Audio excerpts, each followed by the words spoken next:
So mga kabali, ito na yung pangalawa natin kay Rapi Libardo. Ito naman yung unit na 86. Ang pula. Ayan. Kasi wala siyang note. Ayan, buksan ko na lang. Tingnan natin muna kung ano yung nangyari sa loob nito. Baka may paraan subukan natin ito.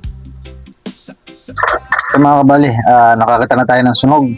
Sunog na resistor, saka sunog din na MOSFET. Alam mo ito, pati isa na rin, shorted. Ayan, bali din na tayo makapag-testing. Ito yung unit na yung lagi nasisira yung diode pagka naiangat mo yung stick ng nakapindot, saka mo biglang binaba na nakapindot pa rin. Unang nadidisgrasya sa kanya yung diode. Matagalan natin kinukorekto. Hanggang ngayon, di pa natin makuha yung tamang timpla nito. Para mawala yung na hindi siya masisira pag inangat mo yung stick saka mo biglang binaba ng nakapindot. Yan, bali may isa pa tayong gagawin modify dito. Mamaya ipakikita ko kung ano yung gagawin natin dito. Bali repairin ko muna yung yung may sira dito. Tanggalin ko na yung apat na apat na MOSFET para ma-check ko lahat kung ilan ba talaga yung sira. Bali di naman gano'ng na-damage yung natin, yung board. Para naman gano'ng naputol. Yan, bali dun muna ako mag-start. Tanggalin ko muna yung MOSFET para mapag-check ng parts. Sabay ko na rin i-check yung diode kung dito nagsimula.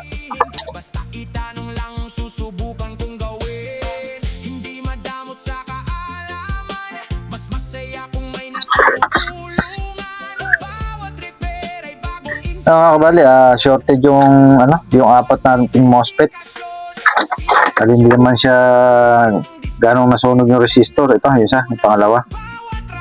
Panghuli, yun. Hindi na siya nasunog. Pero shorted lahat yung MOSFET natin. Positive nga, bali doon nga nagmula yung pagkasira niya sa may diode.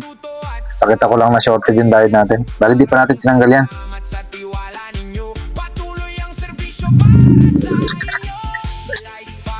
Talagay ko lang sa buzzer. Hirap sa isang kamay lang. Sa kanan ko gagamitin. Bali ito yung diode natin, dalawa yan. Ito yung isa. Ito naman yung isa. Bali dito sa isa, good. Dito tayo nagkaroon ng shorted. Yan, shorted. Paligtarin ko lang yung probe ko. Yan. Yan, positive talaga. Ang pinagmulan yung diode. Malamang to, naipanghabol to, naiangat yung stick. Na isa. Tapos habang nakapindot, tapos biglang binaba. Doon siya nagkakaroon ng problema sa diode. So shorted. Napupundi kung tawagin. Shorted. Yun, bali dito muna tayo sa sa modified na gagawin natin. Ay check muna natin yung nito, yung signal kung meron. Pakita ko na lang pag meron. Kabit ko lang yung natin. Oscilloscope.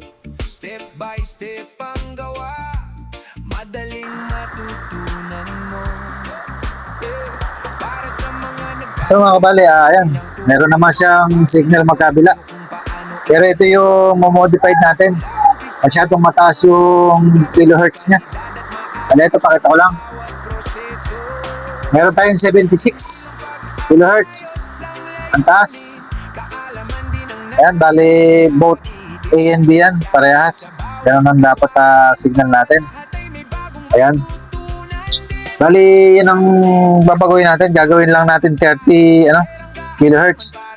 Para di masyado nahihirapan yung MOSFET natin, di masyado nag-iinit. At saka baka sakaling maibsan na yung natin dito sa diode, kung ano yung nagiging problema, kung bakit nasisirang ganon. Bali, marami na akong try and error dito. Lagi akong try ng mga binabago dito. Para resistor na ito, binago ko na yan. Ginaya ko yung mga old model na 86, 68. Ayan, nasa gawing positive to nakakabit. Ito nasa negative. Yan, bali binago ko rin yan. Tapos nagdagdag din na rin ako ng ano rito, mga diode. Ginawa kong 4. Parallel, saka series. Ganun pa rin. Yun na lang, hindi ko nasubukan dito. Bali, may babaguhin tayo sa PWM nito para bumaba yung niya. Signal, paabutin lang natin ng 30. Yan, bali tanggalin ko muna yung PWM at pasilip ko sa inyo kung saan natin babaguhin.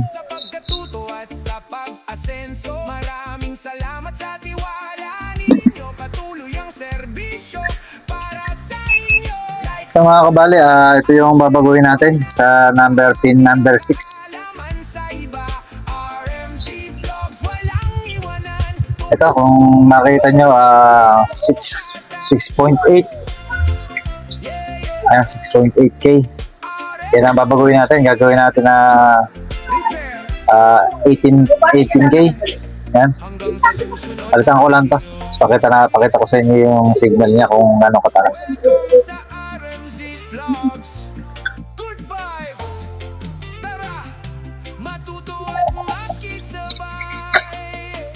So mga kabali, napalitan ko na.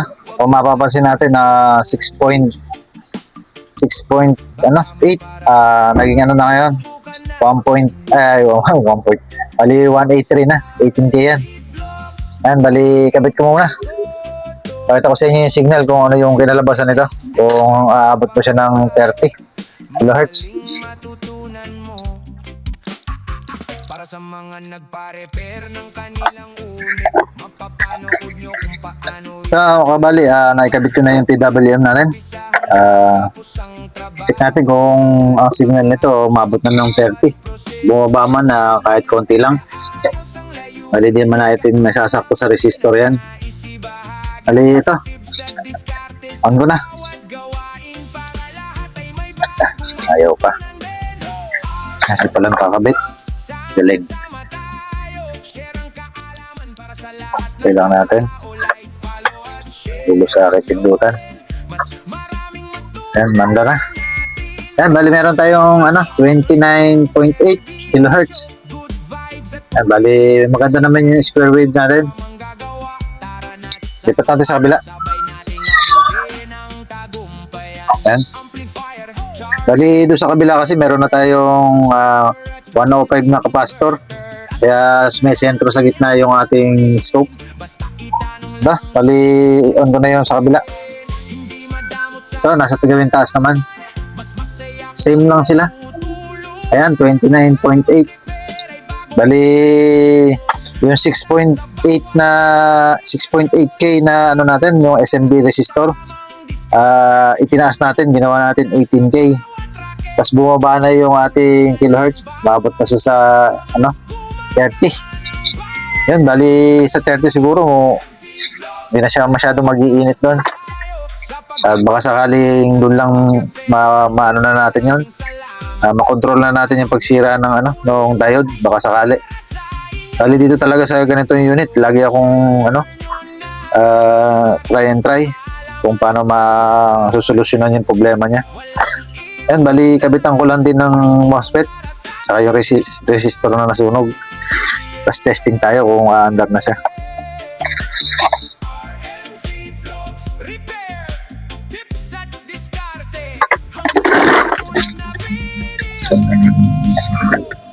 Ito mga kabali, ayan, napalitan ko na ng MOSFET saka resistor at saka yung diode. Pinalitan na natin.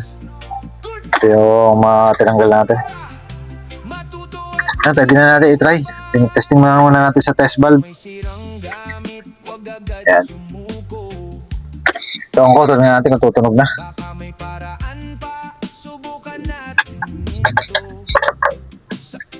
Tumutunog naman siya. Ayan. Lapit ko lang yung mic natin. Tumutunog siya, mahina lang.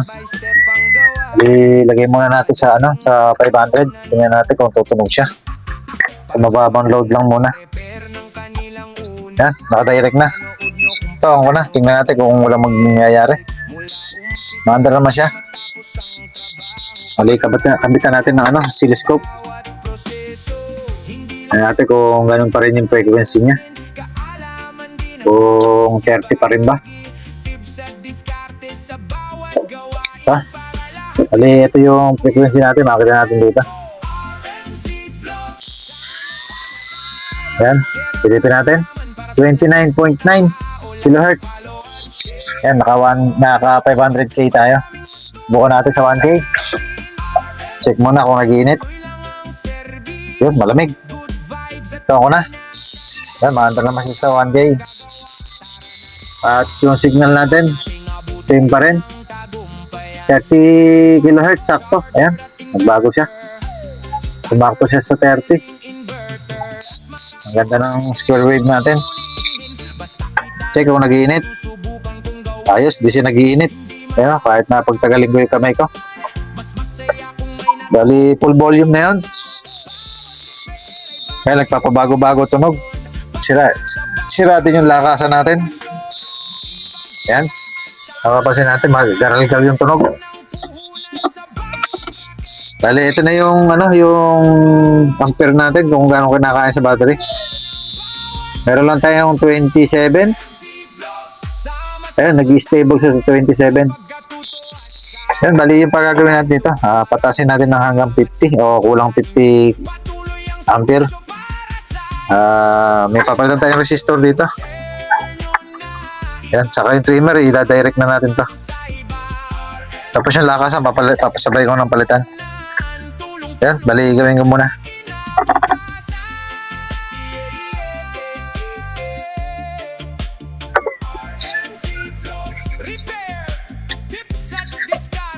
Yan mga kabali, yan, napalitan ko na ng bagong lakasan. 500k yung pinalitan natin ito.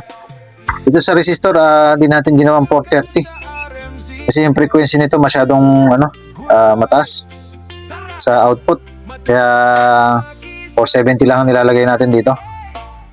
Hindi natin nilalagay ng 430 yan. Yan, bali ilan muna ginawa natin. Ipahuli na lang natin yung pampalakas ng tunog. Bali yung nilalagay natin pampalakas ng tunog na to, nasa sa kanila na to kung tatanggalin nila. Kung masyadong nalalakasan. Ito, bali testing natin. Tingnan natin kung gano'n na ang amperahin nito. Slow muna. Mandar na. Slow, meron tayong cable 22, 21. Full volume natin sa 1K lang tayo. Ito, 1K. Ito na. Yan, bali meron tayong stable na 50. 51, 52. Yan. Yan, bali ang tunog ngayon ito, naging pino. Tingnan natin kung nag-iinit. Ayos, di na siya nag-iinit. Bali sa ginawa nating upgrade, bali hindi naman siya nag-iinit. At saka yung modified natin dito sa PWM, nasakto naman dito sa ating wala namang pumipito. Kahit ano man. Bilos pa natin yun. Bali may isa pa tayong gagawin, yung protect. Bali meron tayo dito yung jumper. Lagyan natin ng 4.7 na K to. 4.7K. Ayan yung jumper, ialis ko lang. Saka lagyan natin ng resistor. Talitan ko lang, sas lagyan ko na rin ng spring. Sa kaalaman, mas masaya kung may natutulungan. Bawat repair ay bagong inspirasyon. Ito mga kabali, nalagay ko na yung ating resistor na 4.7K. Saka yung ating spring. I-adjust ko na lang to para lumakas. Iikot-ikot, baba, taas, kung saan sa lalakas. At saka yung in-apply ko rin dito yung mga una kong ginagawa sa unit na to. Na pinuputol ko yung sa resistor, sa diode, kasi nag-iinit to, nasusunog minsan to. Ayan, bali kakat lang natin dito yan. Between two capacitor to diode at sa resistor, padadaanin natin siya, patatawirin natin sa capacitor. Ayan, ilagay natin jumper dito yan. Ayan, bali yan sa gitna ng ng capacitor saka diode, yun natin pinuputol. Ayan, kasi yung resistor ang tatawid sa capacitor mismo. Yan, para di nag-iinit. Kasi nasusunugan tayo, na-open to. Yan, bali, subukan muna natin kung tutunog na ba. Okay, sabagay, tumutunog na nga pala. Bali, tingnan natin kung nabago ba yung tunog niya. Dahil sa nilagay natin ito. Saka kung sa isang pindot, aandar siya. Nagpo-protect kasi siya. Ayaw. Yan, sa pindot lang, mandar na. Try naman natin yan sa 2K kung kaya. Yan, kaya naman. Dahil dun sa, ano yun, sa ginawa natin dun sa, pinadjust natin yung protect. 3K, tingnan natin kung kaya. Kaya naman yung 3K. Check kung nag-init. Hindi. Try natin yung 4K. Kaya 4K. Ganda ng andar niya. Hindi siya nag-iinit. Ayan o. 4K yan. Kayang-kaya niya. Sagad siya.